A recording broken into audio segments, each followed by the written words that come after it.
Okay, hello everybody. Welcome back to another miniature fire alarm test. I think it's test 3, and we have EST today.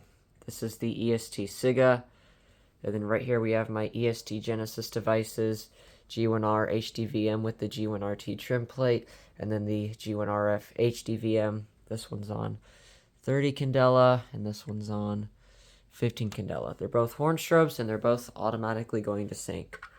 So anyway, here we go.